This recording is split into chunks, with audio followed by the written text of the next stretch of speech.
Hello दोस्तों, स्वागत है आप सभी का एक बार फिर से आपके अपने चैनल एडुटेनमेंट पर। आई होप आप सभी लोग स्वस्थ होंगे। तो पॉलिटी क्लासेस हम लोग कर रहे थे।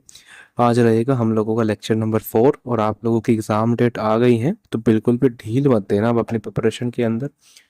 तो करेंगे वही, हम लोग 20 क्वेश्चंस कवर करते हैं इन वीडियोस के अंदर। और देखा जाए तो हमने 60 क्वेश्चन कर लिए हैं और 60 से अलग भी हम लोग एक्स्ट्रा फैक्ट्स कुछ करते रहते हैं, है ना। तो देखा जाए तो हमने 70 के आसपास क्वेश्चंस तो आप लोगों ने कर ही लिए होंगे। और आज भी बड़े अच्छे अच्छे क्वेश्चंस हम लोग इस वीडियो में कवर करेंगे, ये आप लोग देख पा रहे होंगे। ठीक है ना, तो ये सारे क्वेश्चंस हम इस वीडियो में कवर करेंगे। और बाकी आप लोगों को पीडीएफ तो इसकी बराबर मिल ही रही होंगी आप लोगों के टेलीग्राम चैनल पर। तो जिसने टेलीग्राम चैनल ज्वाइन नहीं करा है तो प्लीज़ एक बार टेलीग्राम चैनल आप सभी लोग ज्वाइन कर लीजिए। उसमें डी ट्रिपल एस पी ही नहीं, उससे संबंधित जितने वन कॉम्पिटिटिव एग्जामिनेशन है उन सभी की डिटेल्स इंफॉर्मेशन आप लोगों को देखने को मिलती रहती है। ठीक है, तो चलिए स्टार्ट करते हैं। पहला क्वेश्चन ये रहा आप लोगों की स्क्रीन पर।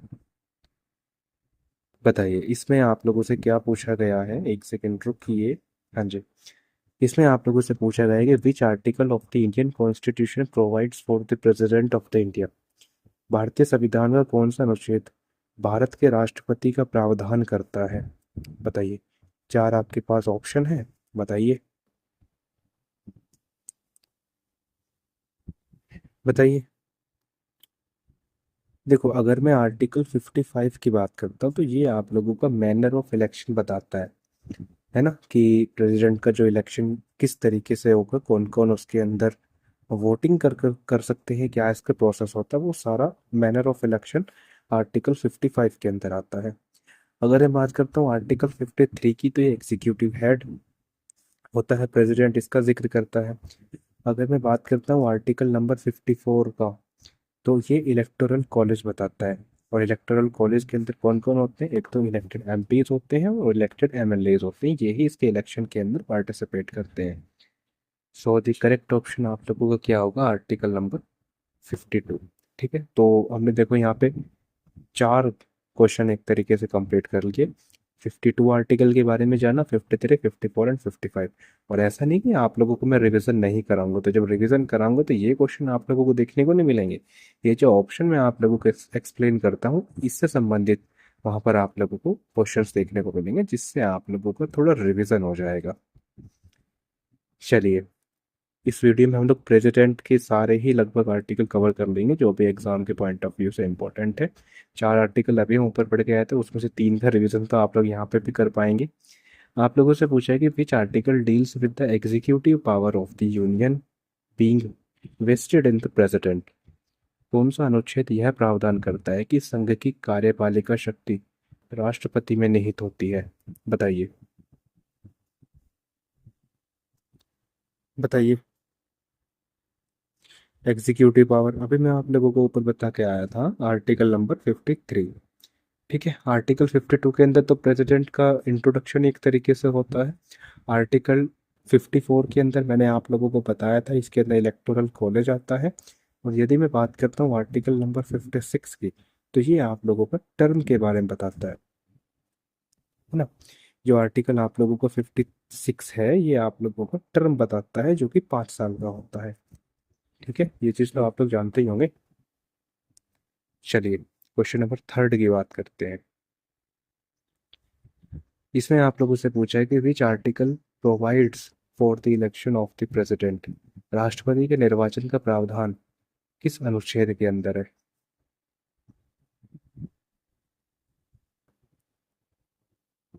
बताइए। यहाँ पर इलेक्शन नहीं, यहाँ पर री इलेक्शन कर लो आप लोग, है ना। यहाँ पर ये री इलेक्शन कर लो। ये री इलेक्शन का प्रावधान किस आर्टिकल के अंदर आता है। वेरी इंपॉर्टेंट क्वेश्चन है, स्टार मार्क कर लीजिए। तो आर्टिकल नंबर 57, 57 के अंदर री इलेक्शन की बात की गई है। ठीक है, और चलिए क्वेश्चन नंबर फोर्थ के बारे में बात करते हैं।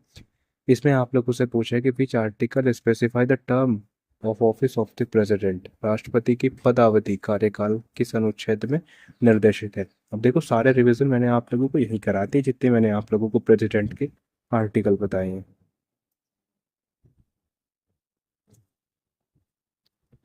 बताइए। तो आर्टिकल नंबर 56। ठीक है। आर्टिकल नंबर 54 अभी मैंने आप लोगों को बताया था, इलेक्टोरल कॉलेज के बारे में जिक्र करता है। आर्टिकल नंबर 55 की बात करूँ तो मैनर ऑफ इलेक्शन दिखाता है। एंड यदि बात करता हूँ आर्टिकल नंबर 58 की, तो क्वालिफिकेशन के बारे में बात करता है कि प्रेसिडेंट बनने के लिए क्या क्या आप लोगों की क्वालिफिकेशन होनी अनिवार्य है। ठीक है। चलिए, क्वेश्चन नंबर 5 की बात करते हैं। तो ये दोबारा से रिपीट ही हुआ है आर्टिकल एक तरीके से। री इलेक्शन की बात यहाँ पर कर रखी है, तो री इलेक्शन आप लोगों का आर्टिकल नंबर 57 के अंदर है। ठीक है। और 55 मैंने आप लोगों को बता दिया, 58 बता दिया। आर्टिकल 59 की यदि मैं बात करता हूँ, तो ये कंडीशन दिखाती है, कंडीशन ऑफ सर्विस दिखाती है। कंडीशन एक तरीके से कीवर्ड है, इसको याद कर लीजिए। ये कंडीशंस को दिखाती है, सर्विस की क्या कंडीशन रहते हैं प्रेसिडेंट। ठीक है। चलिए, इसमें बात करते हैं, विच article of the Indian constitution deals with the procedure for the impeachment of the president. भारतीय संविधान का कौन सा अनुच्छेद राष्ट्रपति पर महाभियोग चलाने की प्रक्रिया से संबंधित है? बताइए।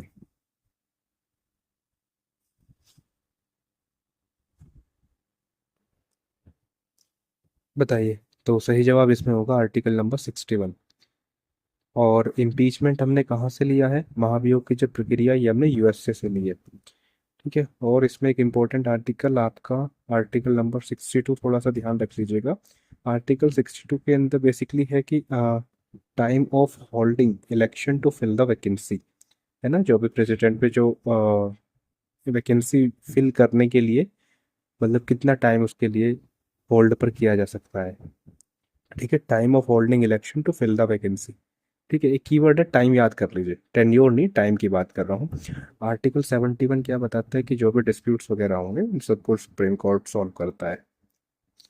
चलिए, क्वेश्चन नंबर 7 आप लोगों के सामने है, which of the following provisions is laid down under article 75 of the Indian constitution. भारतीय संविधान के अनुच्छेद 75 के अंतर्गत निम्नलिखित में से कौन सा प्रावधान दिया गया है? बताइए।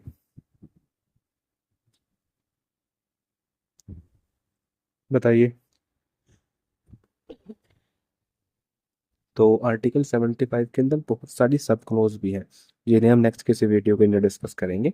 तो ये आप लोगों का प्रोविजंस एज टू मिनिस्टर्स, उनके अपॉइंटमेंट के बारे में, उनके टेन्योर के बारे में, उनकी रिस्पॉन्सिबिलिटी क्या होती है, वो किसके लिए उत्तरदायी होते हैं, वो सारी चीज़ें आर्टिकल 75 के अंदर मेंशन है।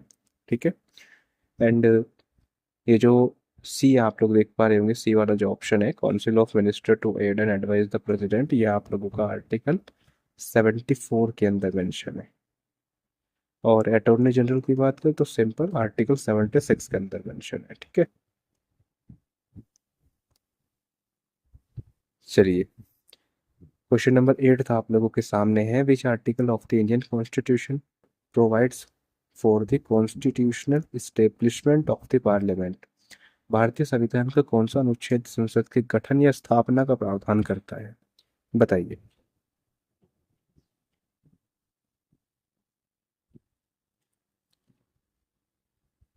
बताइए।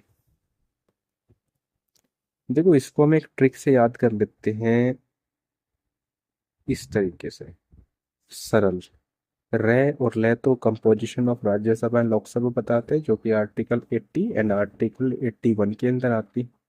और ये जो आप लोगों का एस्टैब्लिशमेंट ऑफ पार्लियामेंट है, ये आर्टिकल नंबर 79 के अंदर आती है। ठीक है। तो आर्टिकल नंबर 79 आप लोगों का करेक्ट आंसर होगा। तो सरल करके हम लोग इसको याद कर लेते हैं। चलिए, क्वेश्चन नंबर 9 की बात करते हैं। इसमें आप लोगों से मैचअप पूछा है, एज आप लोगों को गिवन है। बताइए।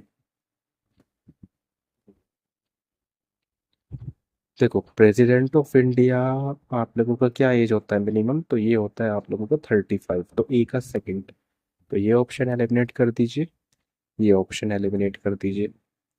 तो ए का तो आप लोगों का सेकंड होगा। एंड मेंबर ऑफ लोकसभा बनने के लिए 25 साल की उम्र होती है, एंड मेंबर ऑफ राज्यसभा बनने के लिए 30 साल की उम्र होती है। तो ए का सेकंड रहेगा, बी का थर्ड रहेगा, तो ऑप्शन बी आप लोगों का सही रहेगा। ठीक है, चलिए बच्चों आगे बात करते हैं। क्वेश्चन नंबर 10th बताइए मुझे। क्वेश्चन नंबर 10th में आप लोगों से पूछा है कि is the advice tendered by the Council of Ministers headed by the Prime Minister under Article 74 binding on the President of India। भारतीय संविधान के अनुच्छेद 74 के तहत प्रधानमंत्री की अध्यक्षता वाली मंत्रिपरिषद द्वारा दी गई सलाह क्या राष्ट्रपति के लिए बाध्यकारी है? बताइए, बताइए। और देखो ये जो आर्टिकल 74 जो मैंने आप लोगों को बताया था, जिसमें मैंने बताया था कि जो काउंसिल ऑफ मिनिस्टर होती है जिसको हेड करता है प्रधानमंत्री, वो राष्ट्रपति को सलाह देने के लिए, राष्ट्रपति को मदद करने के लिए, एड एंड एडवाइस करने के लिए होती है। तो जो जवाहरलाल जो नेहरू जी थे, उन्होंने प्रधानमंत्री को लिंच पिन के नाम से भी कहा, एक मतलब लिंच पिन के नाम से भी कहा था कि ये जो प्रधानमंत्री होता है, ये काउंसिल ऑफ मिनिस्टर और प्रेसिडेंट के बीच में लिंच पिन की तरह काम करता है। अब मैं बात करूं इसकी एडवाइस की, क्या ये प्रधानमंत्री की जो एडवाइस है बाइंडिंग होती है? तो देखो 42nd जो कॉन्स्टिट्यूशन जो अमेंडमेंट आया था, उसने कहा था कि जो ये एडवाइस होती है बाइंडिंग नेचर की होती है। लेकिन बाद में एक अमेंडमेंट हुआ 44th कॉन्स्टिट्यूशनल अमेंडमेंट, तो उसने क्या कहा? उसने कहा बाइंडिंग तो है, बाइंडिंग तो है, लेकिन राष्ट्रपति इसे एक बार पुनर्विचार के लिए वापस भेज सकते हैं। बाइंडिंग तो है, लेकिन राष्ट्रपति एक बार दोबारा से इसको रिकंसिडरेशन के लिए भेज सकते हैं।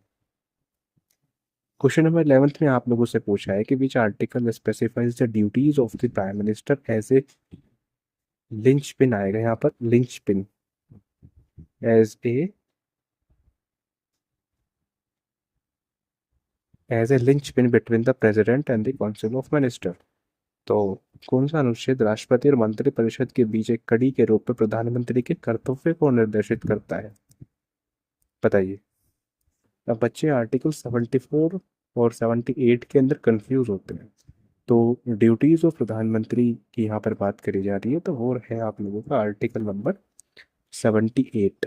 ठीक है, 75 मैंने आप लोगों को अभी बताया था कि जो आर्टिकल 75 होता है उसके अंदर काउंसिल ऑफ मिनिस्टर्स के जो अपॉइंटमेंट हो गए, उनकी सैलरीज हो गए, उनका रेस्पॉन्सिबिलिटीज क्या क्या है, तो वो सारी चीज़ें आपके आर्टिकल 75 के अंदर मेंशन है।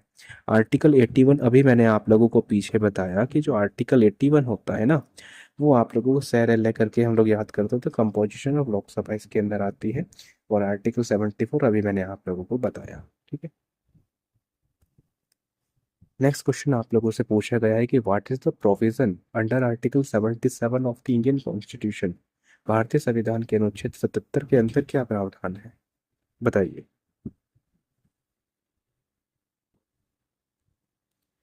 तो सही जवाब इसमें क्या होगा? आर्टिकल 77 के अंदर क्या चीजें आती हैं? बताइए। Conduct of business of government of India, तो कंडक्ट ऑफ बिजनेस जो है आर्टिकल 77 के अंदर आता है। और यदि मैं आर्टिकल 87 की बात करूँ तो उसके अंदर मोशन ऑफ थैंक्स आता है। क्वेश्चन आगे रखा है इसलिए ज़्यादा एक्सप्लेन नहीं कर रहा हूँ आर्टिकल 87 को। देखो ये रहा यहीं पर है। Under which article does the president address both houses of parliament assembled together at the commencement of the first session after each general election. किस अनुच्छेद के तहत राष्ट्रपति आम चुनाव के बाद प्रथम सत्र के प्रारंभ में संसद के दोनों सदनों को संबोधित करते हैं? बताइए, बताइए। और ये ऐसा नहीं है कि मतलब जब जनरल इलेक्शन के बाद पहली बार सेटिंग होगी तभी ये संबोधित किया जाता है। इसमें हर साल का जो पहला सेशन होता है ना, हर साल का जो पहले सेशन की जो शुरुआत होती है, तब भी जो राष्ट्रपति जी हैं वो करते हैं संबोधित। तो ये चीज़ आप लोगों के आर्टिकल नंबर 87 के अंदर मेंशन है। ठीक है, चलिए क्वेश्चन नंबर 14 देखते हैं। तो क्वेश्चन नंबर 14 में आप लोगों से पूछा है कि who presides over a joint setting of the both houses of the parliament. संसद के दोनों सदनों की संयुक्त बैठक जॉइंट सेटिंग की अध्यक्षता कौन करता है, बताइए। इसे बहुत बच्चे गलत करते हैं। अब क्यों करते हैं ये मुझे भी नहीं पता, लेकिन आप नहीं करेंगे। बताइए। देखो, जॉइंट सेटिंग की बात करें तो जॉइंट सेटिंग को बुलाता कौन है? जॉइंट सेटिंग को बुलाता कौन है, बता सकता है कोई? तो जॉइंट सेटिंग को बुलाते हैं राष्ट्रपति जी, प्रेसिडेंट ऑफ इंडिया। अब गलती बच्चे यहीं पे कर देते हैं कि इनको लगता है कि भाई जो बुलाता है भाई, सुप्रीम तो देश के प्रेसिडेंट साहब ही हैं, कि भाई जो बुलाता है वो ही उसको प्रिसाइड करता होगा, तो ये बातें गलत है। जो स्पीकर ऑफ जो लोकसभा है वो जॉइंट सेटिंग को प्रिसाइड करते हैं। जॉइंट सेटिंग की अगर बात करें तो ये आप लोगों के आर्टिकल नंबर 108 के अंदर मेंशन है, और ये अभी तक 3 बार बुलाई गई है जॉइंट सेटिंग। एक तो आप लोगों का डॉवरी प्रोहिबिशन एक्ट जो कि 1961 था, एक बैंकिंग सुधार के लिए 1978, एंड एक आप लोगों का पोटा कानून आया था, प्रिवेंशन ऑफ टेररिज्म बिल एक तरीके से, उसको 2002 के अंदर। तो ये 3 बार बुलाई गई है, 1961, 1978 और 2002 के अंदर, डॉवरी के लिए, बैंकिंग सुधार के लिए, और ये पोटा कानून। आगे बात करते हैं, क्वेश्चन नंबर 15 में आप लोगों से पूछा है कि who has the power to promulgate ordinances during the recess of the parliament और स्टेट लेजिस्लेचर इन इंडिया। भारत में संसदीय राज्य विधानमंडल के विश्रांति काल में अध्यादेश जारी करने की शक्ति किसके पास होती है? मतलब बेसिकली ऑर्डिनेंस की बात की जा रही है, बताइए। देखो, ऑर्डिनेंस की बात करते तो अंडर आर्टिकल 123 के अंदर तो प्रेसिडेंट करते हैं, एंड आप लोगों के गवर्नर साहब करते हैं, ठीक है। एक तो ऑर्डिनेंस आप लोगों के प्रेसिडेंट साहब करते हैं, एक आप लोग गवर्नर साहब करते हैं।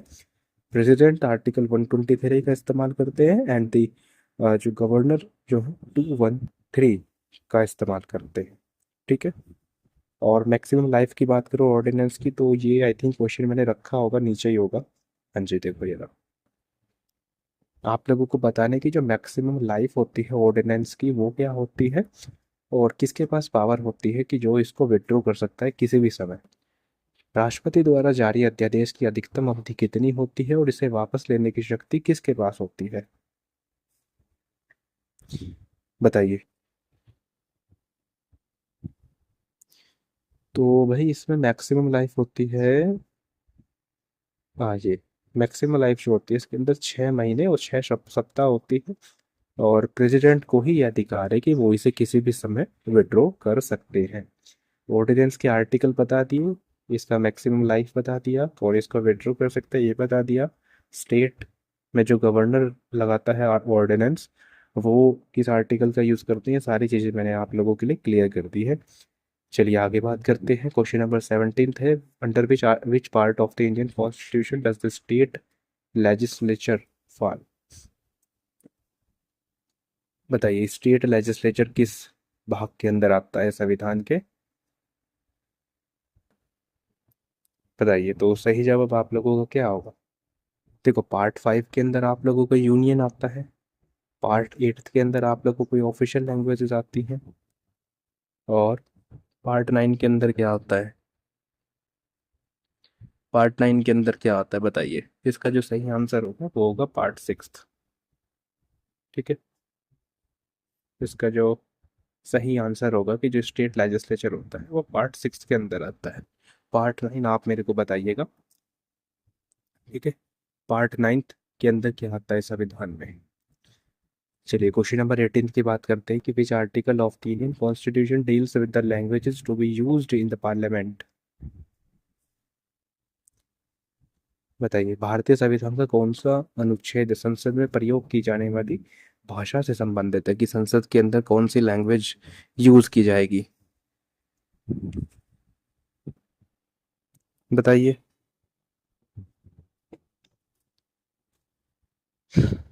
तो ये चीज किसके अंदर मेंशन है? आर्टिकल 120 के अंदर मेंशन है, language to be used in the parliament, ठीक है। अब देखो, अगर मैं बात करता हूँ आर्टिकल 210 की, तो आर्टिकल 210 से पहले आर्टिकल 343 की बात करते हैं। तो आर्टिकल 343 आप लोगों का सेंट्रल गवर्नमेंट की बात करता है या संघ की बात करता है, यूनियन की बात करता है, कि जो यूनियन की जो लैंग्वेज रहेगी वो आप लोगों की देवनागरी लिपि रहेगी, ठीक है, हिंदी। एंड आर्टिकल अगर मैं 210 की बात करूँ तो ये राज्य की विधानसभा से रिलेट करता है, और जो राज्य की जो भाषा रहेगी या तो हिंदी या अंग्रेजी रहेगी, ठीक है। और आर्टिकल 348 की बात करूँ तो इसमें जब तक संसद कोई बदलाव नहीं करती है तब तक न्यायपालिका की जो भाषा जो रहेगी वो आप लोगों की इंग्लिश रहेगी सुप्रीम कोर्ट में। और यदि मैं हाई कोर्ट की बात करता हूँ तो वो हिंदी या क्षेत्रीय भाषा का यूज कर सकते हैं, ठीक है। चलिए क्वेश्चन नंबर 19 में आप लोगों से पूछा है कि what is the provision under article 122 of the Indian constitution. भारतीय संविधान के अनुच्छेद 122 के अंतर्गत क्या प्रावधान है, बताइए।